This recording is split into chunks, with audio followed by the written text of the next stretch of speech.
Hello everyone. I'm just adding this intro to the beginning of the video to let you all know that this video is in two parts. Originally it was just one video, but now it's split into two because Warner Brothers hates me. Each time I tried to upload the video, it was blocked worldwide and nobody could see it. So I've split it into two, and this is the only way that it can be seen. Now, it is still claimed, which is so much fun and makes no sense.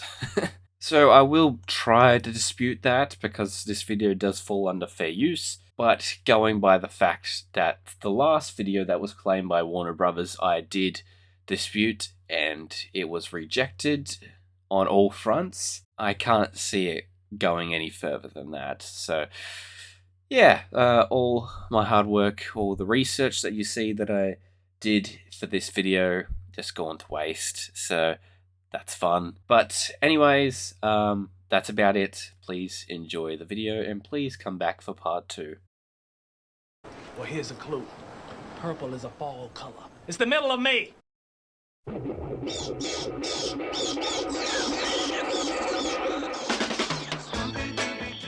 Scooby-Doo is once again back in the pop culture zeitgeist due to the announcement of a new live-action TV series from Netflix, titled Scooby-Doo Origins. This isn't the first time that Scooby-Doo has been translated into live action. With there being a total of 5 live action films, the Scooby-Doo franchise has proven that it can be a hit in both animation and live action. However, in my opinion, none of these live action films hold a candle to the first live action Scooby film, simply titled Scooby-Doo.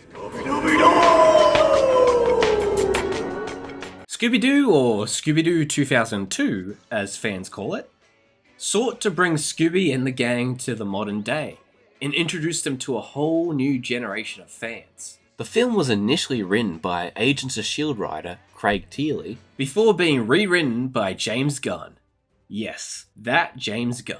I'm Jimmy Gunn. Gunn sought to bring a maturity and self-awareness to the script, giving each character a compelling journey and character development that the original cartoon didn't focus on. In the end though, the final cut of the film did not reflect Gunn's script, and a lot of interesting parts of the film were left on the cutting room floor. While the original cut of Scooby-Doo 2002 is worth its own video, and trust me, I plan to make that video someday, that is not the topic of today's video. No, because while a lot of crucial components of the film were removed, I believe that one character in particular had their arc remain relatively intact in the final cut of the film.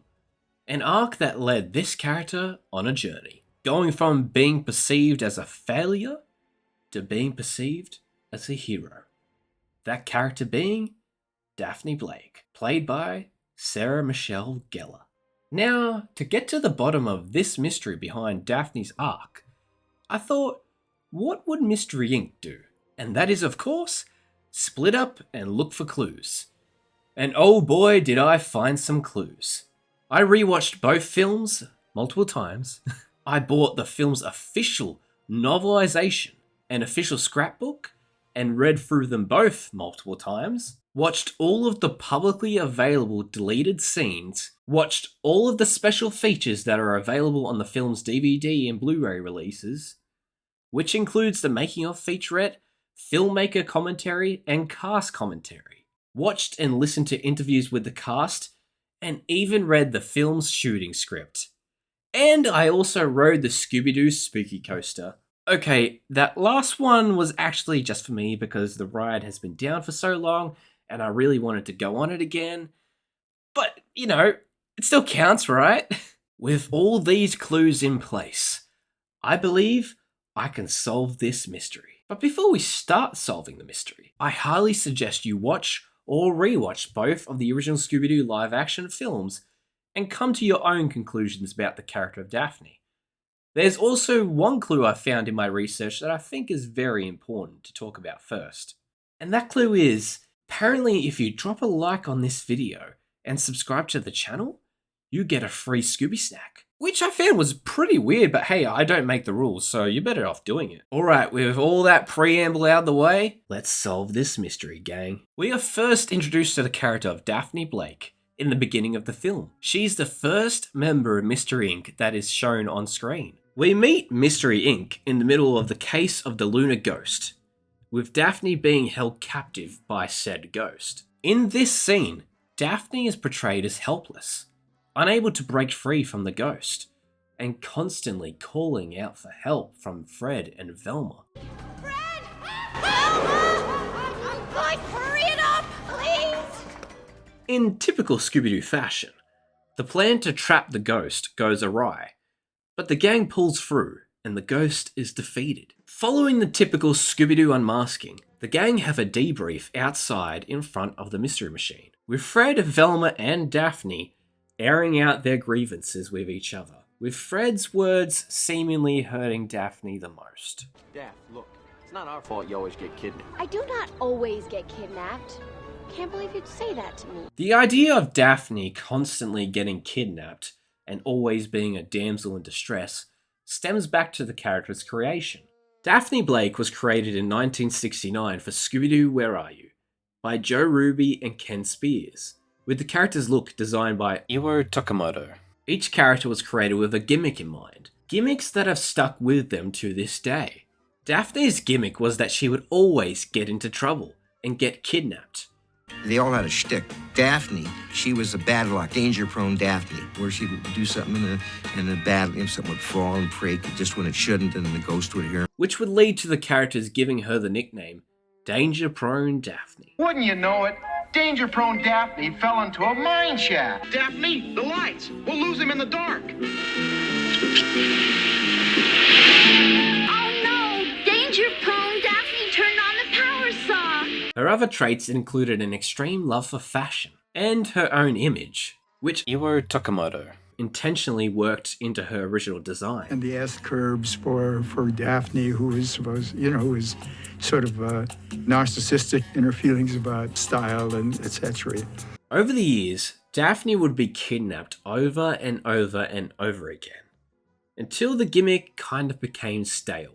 In fact, nearly all of Mystery Inc.'s gimmicks would become stale, leading to Fred, Velma and Daphne being ridden out of the show, and a new character being introduced to freshen things up. Uncle Scooby? Hi, I'm Scrappy-Doo! Scrappy-Doo? Though Mystery Inc. wouldn't be just a trio for long, as after a while Daphne was brought back to the show, and Fred and Velma would still remain absent, only appearing for cameos and guest spots. Without having Fred or Velma present allowed the writers to give Daphne more to do, and allowed her to become a more well-defined character. Okay guys, Scrappy and I'll search this side of the reef.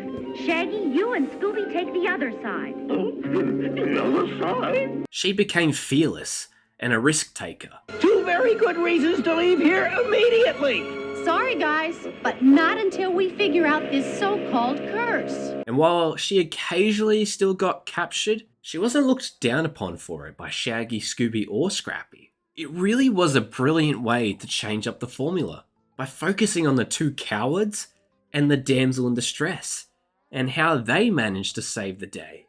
They even gave Daphne a badass jumpsuit to show the character's progression. In many ways, this film shows that progression from damsel in distress to badass over the course of its runtime. After the end of the Lunar Ghost case, Mystery Inc. go their separate ways and choose different paths. Taking Fred's words and kind of Velma's words as well to heart, Daphne travels the world to learn martial arts from masters of each craft. Though at times it proves to be a challenge, she's determined and ultimately earns a black belt. The scene of her training in martial arts was deleted from the film, but is mentioned in the film itself, is present in the novelization, and was used heavily in the marketing for the film. So the scene is canon, and is very important to Daphne's arc. Fred and Velma's belief that Daphne is helpless clearly had a negative effect on Daphne's mental health, and her own self-worth, leading her to feel the need to prove herself,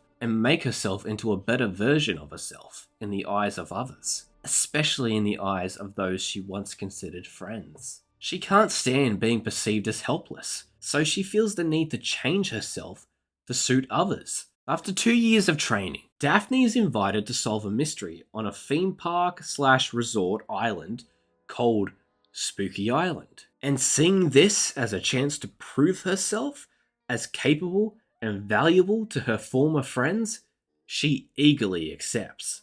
What she did not know is that she would be proving her worth to her former friends in person, as the rest of the gang have been invited as well. Daphne bumps into them all at the airport while trying to check in her excessive amounts of luggage.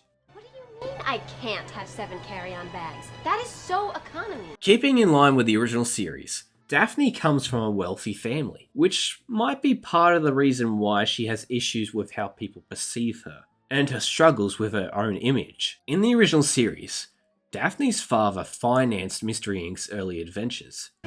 Well, Daddy gave us the money to start off. We didn't even have a car, so we gave our parents gas money to drive us around. Look, guys, a haunted house. Yeah, oh, right. Pull over, Daddy, pull over. You're not going into any old dirty house, little missy. Which is something that carried over to this film as well, though in a cut piece of dialogue. You guys don't forget, my dad bought us the van and the equipment, so if it wasn't for me, there wouldn't even be a Mystery Inc. This dialogue is present in the novelization, and the novel even gives us Velma's perspective on Daphne's wealth, stating, Daphne was so rich and beautiful, but she never pretended to be better than anyone else. At the airport, Daphne explains to Fred and Velma her desire to solve the mystery by herself. Fair. I was gonna solve a mystery all by myself for the first time ever. And she can do so now because she has changed herself and can fight. How are you gonna save yourself when you get caught? I'm not like that anymore. I'm a black belt now. I've transformed my body into a dangerous weapon. Which Fred and Velma don't believe, and even laugh at her for saying so, essentially mocking her, which probably destroyed her confidence even more. Shaggy begs his friends to come back together. We all put our hands in, we lift them up, and we go, woohoo! With Daphne actually seeming open to it initially. In the novel, Daphne describes Shaggy as the only one of the old gang she was actually happy to see here. Probably because Shaggy never looked down upon her and never made her feel worthless for being captured. So while it seems she would do it for Shaggy, it was the words of Fred and Velma that made her feel worthless. So she says, only if Fred and Velma do it. And neither Fred or Velma do so. So Daphne leaves them to get ready to board the plane, but not before showing us her power to change from no pants to pants in between shots. Upon arrival at Spooky Island, they learn from the park's owner, Emil Mondavarius, that many of the students who visit the island are now acting differently from when they arrived, believing it to be some kind of spell or possession. With evidence that something is definitely wrong, the gang agrees to take the case, although separately, with Fred and Velma exclaiming that they'll solve it first, while Daphne doesn't act like she'll solve it first, but instead that the roles will be reversed. You guys are gonna look like total idiots when you're captured and I'm the one saving you.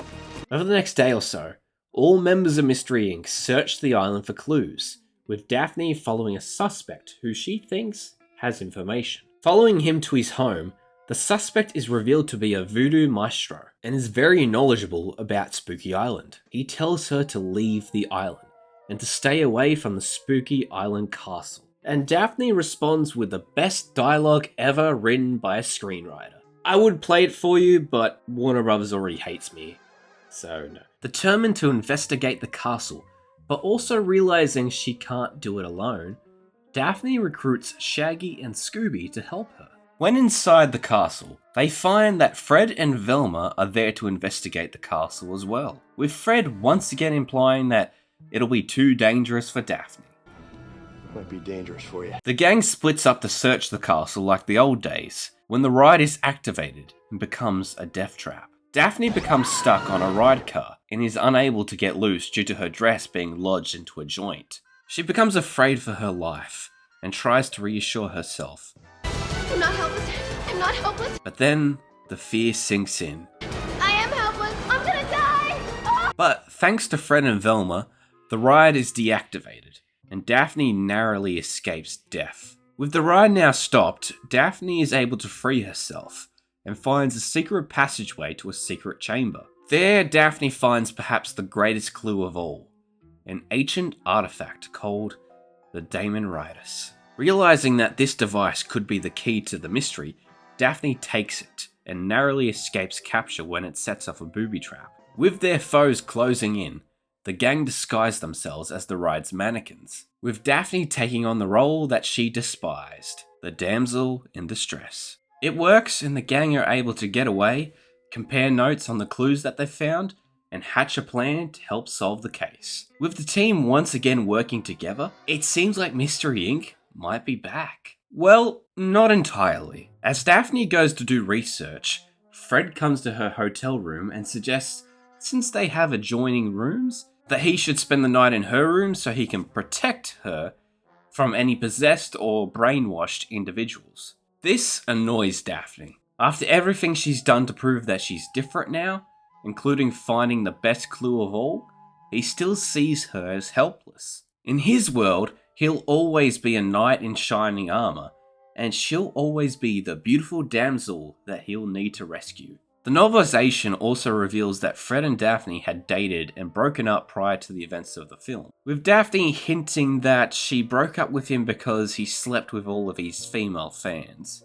Like, Fred was sleeping with all the groupies. So, this scene is also kind of a desperate attempt by Fred to get back together with his ex. She tells him once again that she's not that person, and even pretends that she never was. When Fred can't accept that, she promptly slams the door in his face, while not before outing him. And like, I had this great line where we get into this fight and I slam the door in his face. And I'm like, and that ascot makes you look gay. There was a great line too where I'll never forget, we were having a fight, Daphne and Fred, and then I yell at him, and that ascot makes you look gay, and I slam the door, and they cut that too. They cut that too? I think it was the reason I actually signed on to the movie. That's such a good line. Ooh, I know, and it's something everyone's thought for a long time. Of course. There was all this implication about Fred being interested in both, you know, parties and right. Yeah, all got cut. Wow. It was less family friendly to begin with. This scene was ultimately deleted because the ratings board believed that Fred's intentions in this scene weren't appropriate. It's also possible that the scene was cut because of Daphne's implication that Fred was either gay or bisexual. And because this film's audience was very conservative, I'm willing to bet that they didn't like that line. The two of them separately return to the rest of the gang, and aren't there long before the hotel is attacked by mysterious, demonic creatures. The demons grab Fred and knock him out, his last words being, "Hey, Scooby! Save Daphne." Even with his own life on the line, his concern will always be to make sure Daphne is protected. Velma is taken as well, leading Daphne to take charge. Realizing that they want the Daemon Riders back, Daphne grabs it, while also showing off her power to change her go-go boots into sneakers and back again in between shots. This is probably because Sarah Michelle Gellar found it difficult to perform a lot of the physically demanding moments in the boots. It's been an incredibly physical role, and it's been an incredibly physical role in incredibly high boots. Sometimes the hardest thing is to play the character that always falls, that doesn't know how to do things right. That's harder than doing things right. So that's been a challenge for me. And the makeup department covering the bruises. Daphne escapes along with Shaggy, Scooby, and Shaggy's love interest, Mary Jane. And with Fred and Velma captured, what Daphne said was going to happen, happened. You guys are gonna look like total idiots when you're captured, and I'm the one saving you. It's clear though that she really does care about both of them, and refuses to let them die. So we can defeat the creatures and save Fred and Velma. Fred and Velma always figured out everything. Now it's our turn, Shaggy. She chooses to lead what's left of the team, so now it's up to two cowards, the damsel, and some random girl to save the day. Very much a live-action take on the team from the 80s. Minus Scrappy and Flim Flam, I guess. Does anyone remember Flim Flam?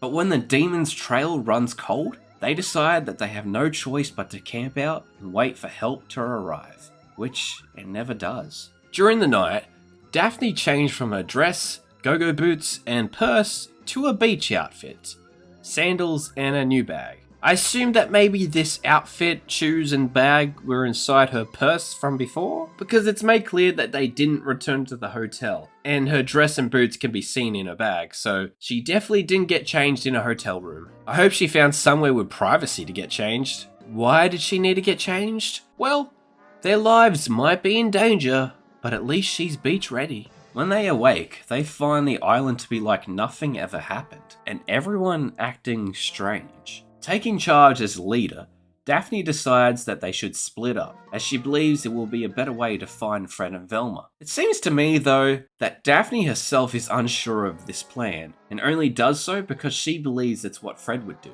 In this situation, though, splitting up is a terrible call to make. Two of their friends are captured and missing. Demons are on the island, and could attack again at any moment, and everyone on the island, except for the four of them, is now either brainwashed or possessed. Splitting up right now would make them vulnerable, and sure enough, it does. Together, they might have been able to avoid capture completely, but separated, the demon people are able to pick them off one by one. First, Mary Jane is captured off screen, then Scooby is captured, and then finally Daphne herself. This decision to split up by Daphne led to the capture of two of her friends. Does Mary Jane count as her friend? Regardless, she led these people astray, and this poor leadership ultimately led to her own capture as well. While searching for Velma, she searched the women's locker rooms, finding what appeared to be Velma inside. Initially excited to see her old friend alive, Daphne's excitement quickly turned to confusion. Velma is now, according to the promo material, a sexy beach babe,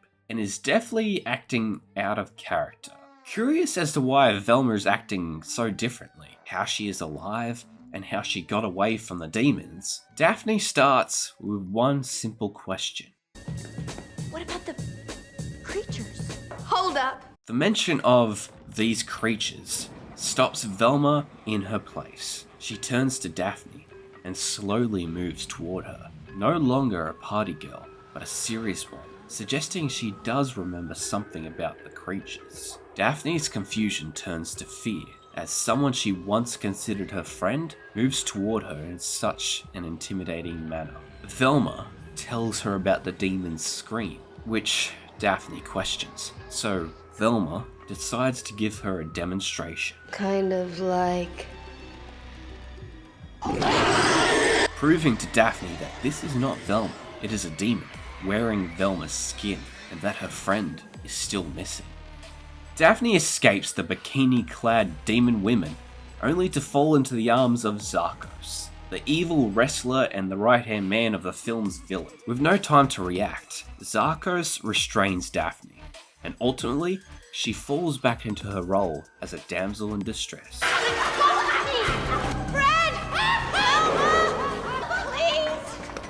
Oh, damsel in distress! It's kind of like she retreats into that mode when she's scared. She doesn't try to fight back against him. She doesn't do anything but stay there and scream for help. After all that hard work she did over the past 2 years, everything she put herself through to become a better version of herself, all that was for nothing, because now she's right back to where she started, getting captured. Worse than that, she got her friends captured too.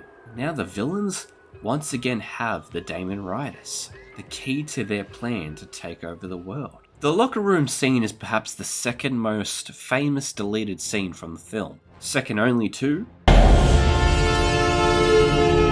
Daphne is brought to the catacombs beneath Spooky Island for the movie's most iconic deleted scene. The scene opens with Daphne shouting at Zarkos and demanding to be let out. You snuck up on me, you jerk.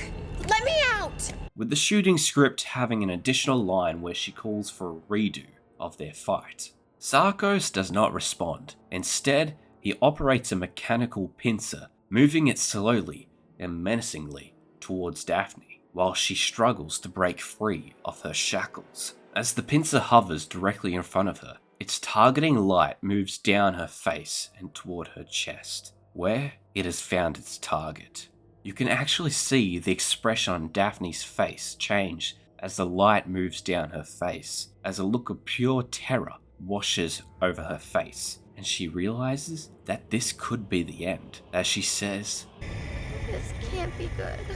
the pincer moves in on its target as Daphne begins to beg it to stop, but it's no use. The pincer pierces her skin and removes her soul. And it's important to note here that Daphne doesn't know at this point that the pincer removes souls and that it doesn't harm the body. So when she saw the pincer coming toward her, she thought that it was going to kill her and that she was going to die here. Her begging was really her begging for her life. Dark stuff to think about for a Scooby-Doo film. Perhaps that's part of the reason why it was ultimately cut.